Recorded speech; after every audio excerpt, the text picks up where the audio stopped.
Neuro, Pulmo and Center for Surgical Excellence, Sai Deepa Multi-Speciality Hospital, Chandanagar, Hyderabad.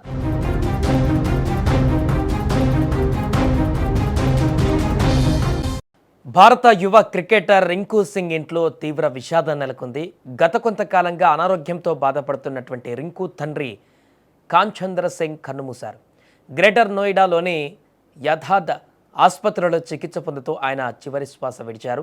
ఈ వార్త తెలియగానే cricket లోకం దిగ్భ్రాంతికి గురైంది.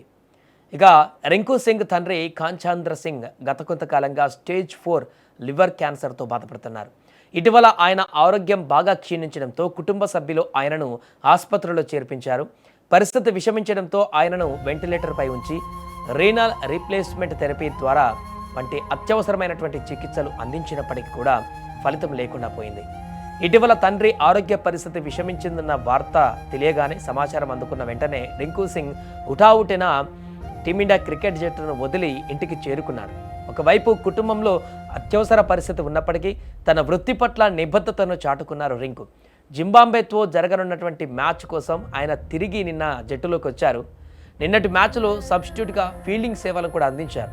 మళ్ళీ ఇంతలోనే ఆయనకు తండ్రి కన్నుమూశారనేటువంటి వార్త తెలియడంతో హుటాహుటిన ఇంటికి బయలుదేరి వెళ్లారు. నిన్న రాత్రి వరకు కూడా గ్రౌండ్లో ఉన్నటువంటి రింకు సింగ్ ఆ తర్వాత ఒక్కసారిగా తన తండ్రి మరణించారనేటువంటి ఫోన్ కాల్తో ఉదయమే వెళ్ళిపోయారు అక్కడికి. రింకు సింగ్ ఈ స్థాయికి రావడంలో ఆయన తండ్రి పాత్ర ఎంతో ఉంది. గ్యాస్ సిలిండర్లో డెలివరీ చేస్తూ ఎంతో కష్టపడి కొడుకును క్రికెటర్ను చేశాడు కాంచంద్ర సింగ్. రింకు ఐపీఎల్ స్టార్గా ఎదిగి భారత జట్టులో చోటు సంపాదించినప్పుడు ఆయన ఎంతో గర్వపడ్డాడు. అలాంటి తండ్రి నేడు లేకపోవడం రింకుకు తీరని లోటు. రింకు సింగ్ కుటుంబానికి టీమిండియా సభ్యులు, బీసీసీఐ మరియు అభిమానులు తమ ప్రగాఢ సానుభూతిని తెలియజేస్తున్నారు. ఈ కష్టకాలంలో ఆయనకు ధైర్యం కలగాలని కూడా కోరుకుందాం.